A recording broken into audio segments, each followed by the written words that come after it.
할렐루야. 네, 오늘도 삶의 자리에서 이 예배의 시간을 기억하여 나온 우리 성도님들을 주님의 이름으로 사랑하고 축복합니다. 앞뒤 좌우 옆을 보면 함께 인사하면서 축복할까요? 사랑하고 축복합니다. 주님의 이름으로 사랑하고 축복합니다. 네, 그 사랑과 축복이 가득한 시간이 되기를 축복합니다. 저는 어렸을 때 좀 특이한 아이였습니다. 네, 제 아들을 보시면 잘 아시겠지만 네, 저는 외적으로는 소아보다 좀 더 귀여웠고요. 그리고 조금 더 꼴통이었던 것 같습니다. 그리고 왜 그런지는 잘 모르겠는데 저는 이상한 거에 하나 꽂히면 이제 한창 그거 하나만 이렇게 주구장창 한다고 하잖아요. 계속 그것만 했던 것 같아요. 그리고 남들이 하지 않는 거, 제가 뭘 샀는데 같은 옷을 누가 입는 것을 본다면 저는 그 옷을 입지 않았습니다. 왜냐하면 내가 매력이 없다라고 생각을 했기 때문에. 곱슬이 너무 심해서 그 중고등학교 때는 스트레스를 너무 많이 받았어요. 그래서 저는 비니라고 하죠. 털모자라고 하잖아요. 비니를 굉장히 즐겨 썼습니다. 왜냐하면 이 비니를 쓰고 나면 머리가 이렇게 축 달라붙어요. 그러면 곱슬이 조금은 이게 다운이 됩니다. 근데 그걸 여름에도 쓰고 다녔어요. 그 대학교 때에는 이 힙합 바지가 유행이었습니다. 근데 이제 그 찢어진 청바지에 그 페인팅이 되어 있는 게 또 유행이었어요. 그래서 그때는 조금 더 남들과는 다른 것들을 좀 입는다고 해서 좀 더 튀는 옷을 많이 입었었습니다. 그 제 눈을 가까이서 보시면 알겠지만 저는 되게 밝은 갈색의 눈동자를 가지고 있습니다. 되게 매력적이라고 누구나 하는데, 그래서 이 선글라스를 끼지 않으면 빛에 굉장히 약한 눈이에요. 그래서 선글라스도 굉장히 잘 썼습니다. 그 참고로 아셔야 될 것은 저는 신학대학을 다녔습니다. 그래서 찢어진 페인팅 청바지와 비닐을 쓰고 선글라스를 끼고 다녔어요. 그리고 저도 지금 이해가 안 되는데 그 당시에 그 고무신에 꽂혀가지고요. 그 옷에 검정 고무신을 신고 다녔어요. 그래서 한번 할머니 산소에 이렇게 가게 되는데 할머니는 살아계실 때 저의 그런 모습을 굉장히 좋아하셨어요.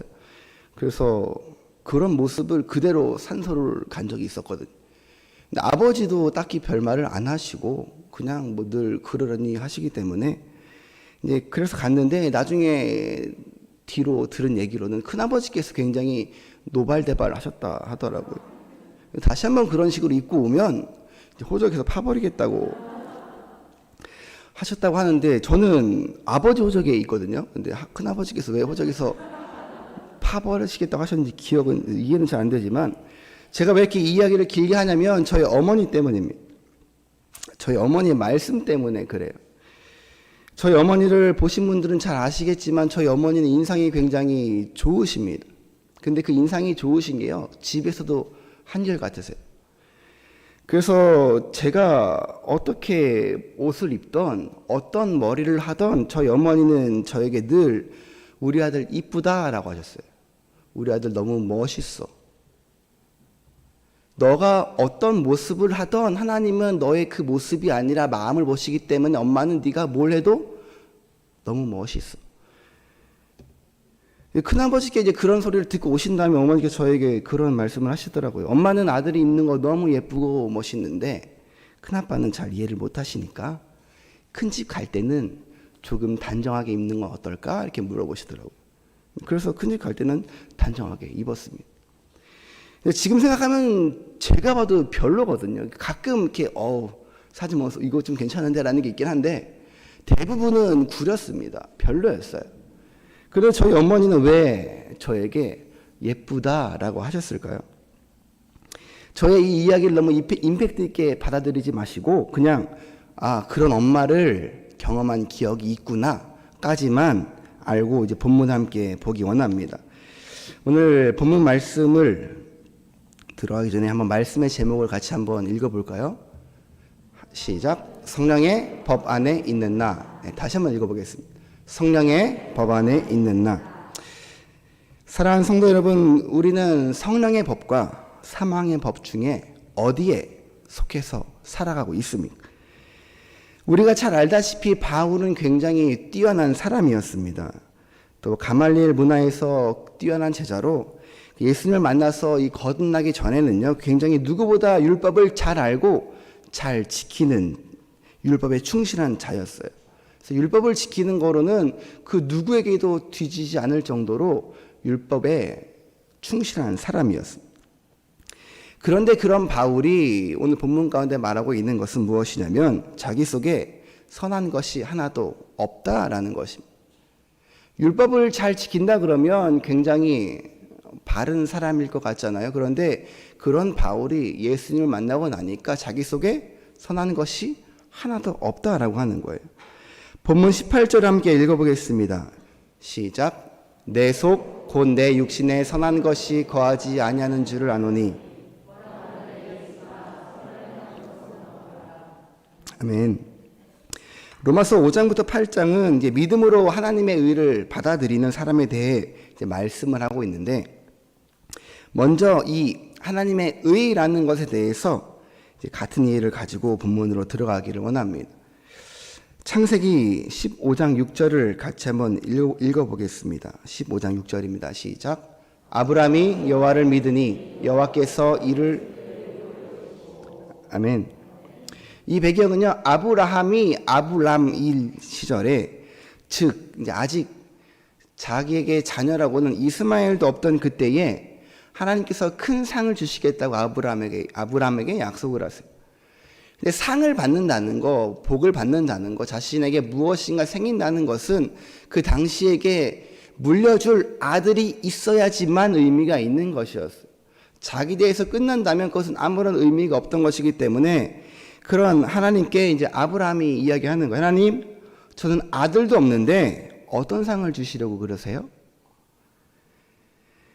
저에게 아들을 주지 않으셨으니까 그 상은 제 집에서 태어난 종 엘리에셀이 물려받을 것입니다 라고 이제 아브라함이 하나님께 말씀드릴 때에 하나님께서 그 아이는 내 재산을 물려받을 사람이 아니야 라고 말씀하세요. 그러면서 내 몸에서 태어나는 자가 내 재산을 물려받게 될 거야 라고 하나님께서 아브라함에게 약속을 하십니다.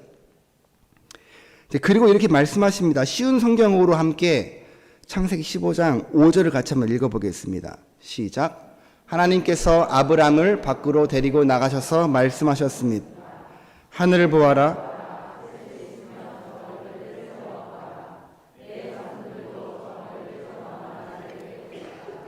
아멘. 이때 이어지는 아브라함의 태도가 아까 읽은 6절입니다. 이것도 쉬운 성경으로 다시 한번 읽어보겠습니다. 시작. 아브라함은 여호와의 말씀을 믿었습니다. 그런즉 여호와께서는 이번 아브라함의 믿음을 보시고 아브라함을 의롭게 여기셨습니다. 아멘. 제가 어떤 것에 대해서 같은 이해를 가지고 이 본문으로 들어가기 원한다고 말씀드렸습니까? 하나님의 의에 대해서요. 우리가 알다시피 아브라함은 자녀가 전혀 없던 그 시기에 하늘의 별처럼 바다의 모래처럼 자손을 많게 해주신다는 그 약속을 받았어요. 그런데 저 때에 아브라함이 믿었다라는 그 믿음이 한치의 의심도 없는 믿음이었을까요? 굉장히 긴 시간 동안 자녀가 없었습니다. 자신의 것들을 물려줄, 대를 이어가야 할 의무가 있는 자기에게 아들이 없었어요. 그런데 하나님께서 하시는 그 약속 가운데에 이 아브라함은 믿었다라는 고백으로 의롭다라 하나님께서 말씀하셨는데 그 마음 가운데에 순수 100%의 믿음이었을까라는 질문입니다. 하나님이 말씀하시니까 100% 이루어질 거야. 오랜 세월 아이가 없었지만 하나님이 주신다잖아 라는, 이렇게 믿으면 너무 좋겠지만 사람의 마음이라는 것이 어디 그렇습니까? 그런데 하나님께서는 아브라함에게 뭐라고 말씀하셨어요? 믿음을 의롭다 하셨습니다. 이제 로마서로 돌아와서 5장 1절을 같이 한번 읽어보겠습니다. 로마서 5장 1절입니다. 시작. 그러므로 우리가 믿음으로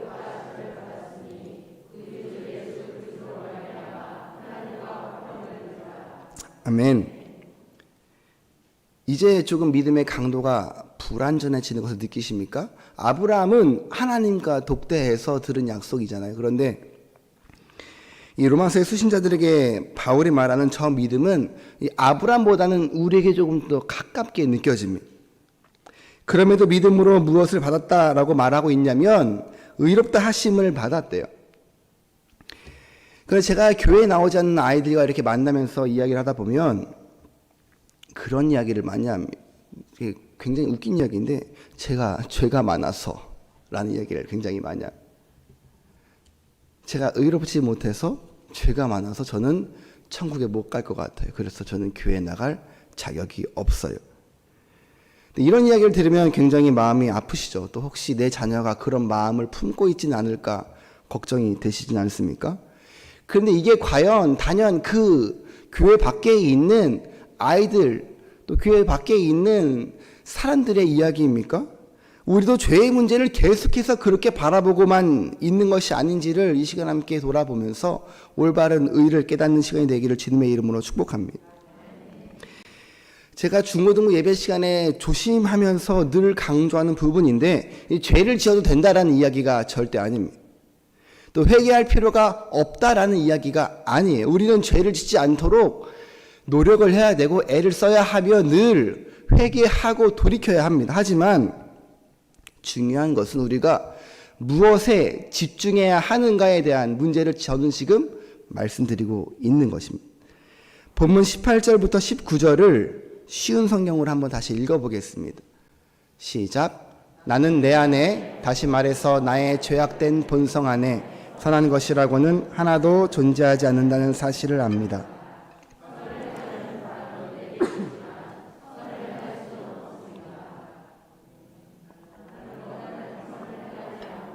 원하지 않는 악을 행합니다.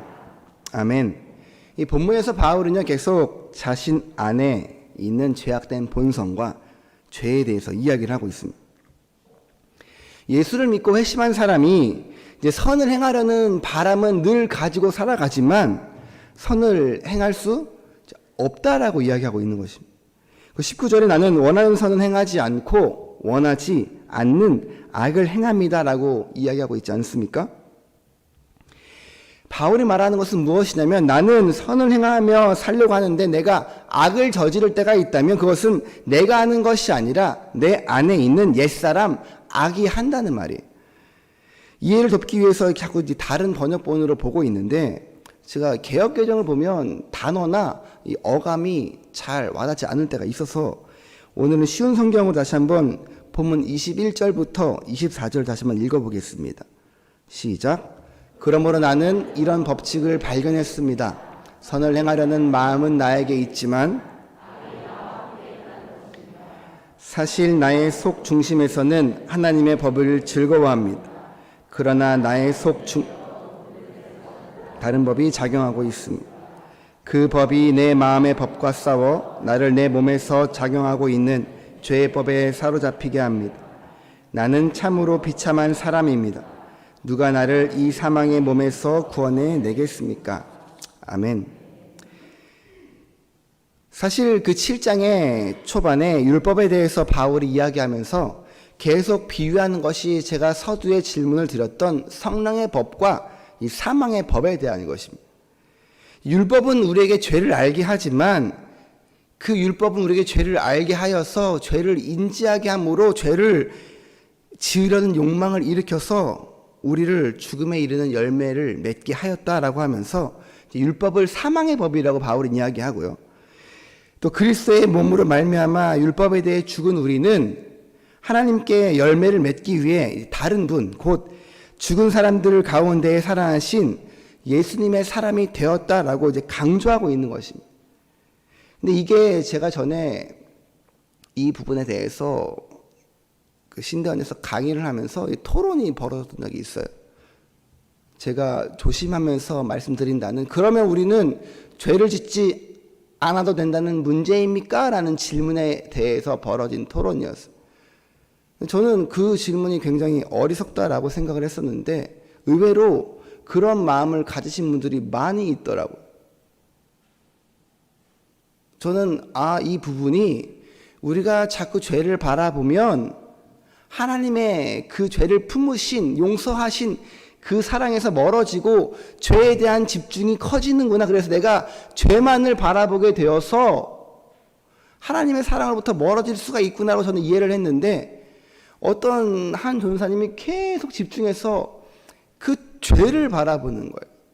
그러면 교수님 죄를 지어도 된다는 말씀이십니까? 그러면 교수님 회개할 필요가 없다는 말씀이십니까? 그러면 교수님 이러면서 계속해서 죄에 대해서 집중을 하고 있는 거예요. 그래서 교수님이 나중에는 죄송한데 전사님 따로 제 연구실로 찾아오시기를 부탁드립니다 라고 말씀하시더라고요.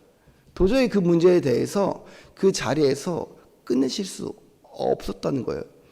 굉장히 아파하시면서 답답해하시면서 따로 연구실에 찾아와서 이야기를 나누기를 부탁하시더라고요.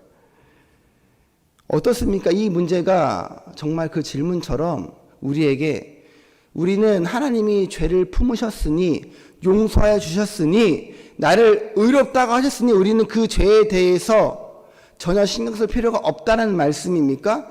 죄에 대해서 회개할 필요도 없고 육신적으로 그 죄를 우리가 누군가에게 사과하며 뉘우칠 필요가 없다는 말씀입니까? 전혀 그렇지 않아요. 오히려 우리는 그 죄를 직면하면서 그 죄를 품어주신 하나님의 사랑에 더 크게 집중해야 한다는 사실입니다.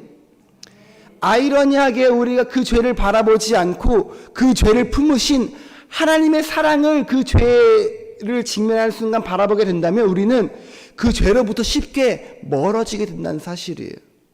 왜요? 하나님은 이미 내 안에 죄성이 가득한 것을 알고 계세요. 내가 죄인 되었을 그때에 예수 그리스도께서 이 땅에 오셔서 나를 위하여서 죽임을 당하신 거예요. 그래서 구원의 완성을 이루신 거예요. 왜요? 죄인된 나를 구원하시려고. 그게 성령의 법 안에 있는 내가 가져야 할 마음이라는 것입니다. 로마서 7장 6절을 이번에도 쉬운 성경을 함께 읽어보겠습니다. 7장 6절입니다. 시작.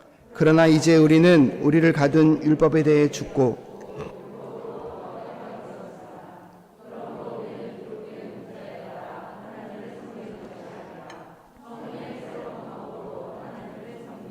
아멘. 어떻습니까? 나의 마음 가운데에 또 나의 몸에 어떤 것들이 있고 나는 무엇을 바라는가, 이거에 대해서 좀 정리해야 할 시간인 것 같습니다. 성령의 법에 우리가 있다면 우리는 무엇을 보고 나아가야 합니까? 제가 이 말씀을 묵상하면서 그 1만 달란트를 용서받은 사람이 계속 떠올랐습니다. 자신이 사함받은 것에 대한 감사함은 알지 못하고 자신에게 조금 빚진 그 친구를 옥에 가두면서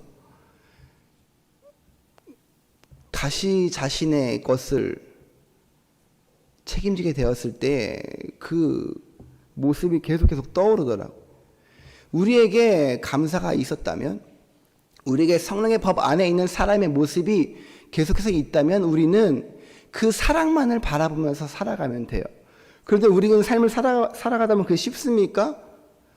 전혀 그렇지 않아요. 우리가 하나님이 나를 사랑하신 그 대속의 은혜를 가지고 그 사랑만을 바라보고 살아간다고 한다면 우리는 굉장히 풍요로운 삶을 살아갈 거예요. 하나님의 말씀 안에서요. 세상이 말하는 풍요는 다를지 모르지만 우리는 굉장히 큰 평안 가운데 살아갈 겁니다. 그런데 삶 가운데 왜 그 평안이 있지 못합니까? 우리에게 자꾸 하나님이 용서하신 죄를 바라보는 죄성이 있기 때문에 그래요.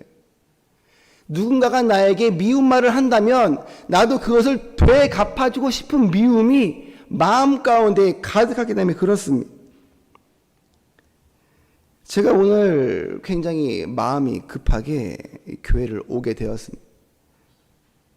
학교에서 출발이 좀 늦어졌어요. 그래서 부랴부랴 집으로 오고 있는데 이제 사고가 나는지 톨게이트까지 들어오는 길이 10분이면 가야 되는데 40분이 넘게 걸리더라고요. 그러면서 집에 가서 제 옷만 갈아입고 머리만 좀 손질하고 5분 10분 만에 바로 나와서 헐레벌떡 왔는데도 늦었습니다.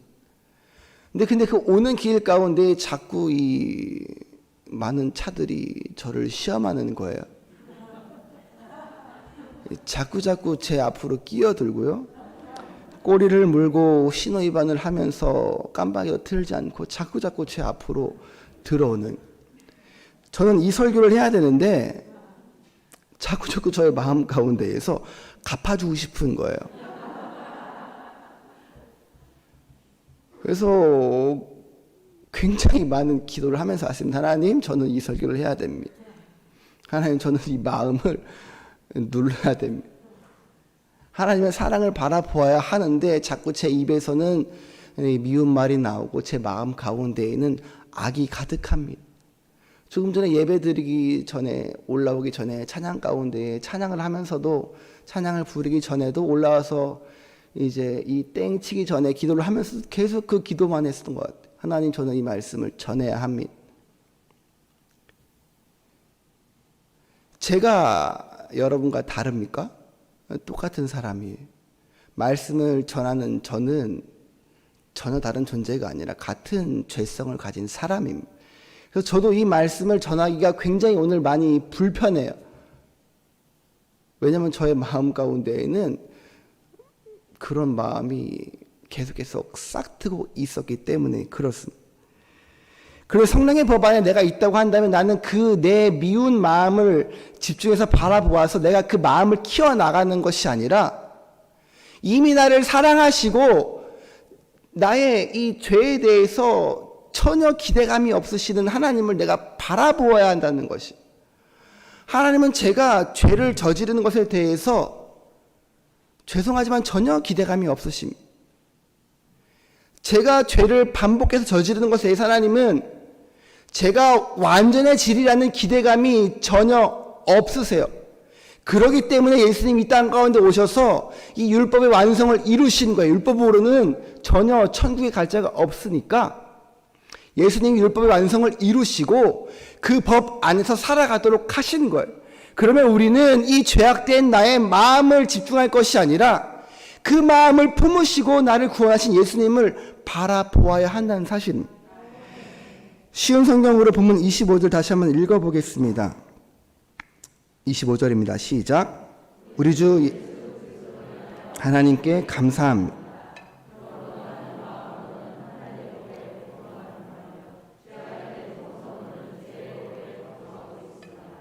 아멘.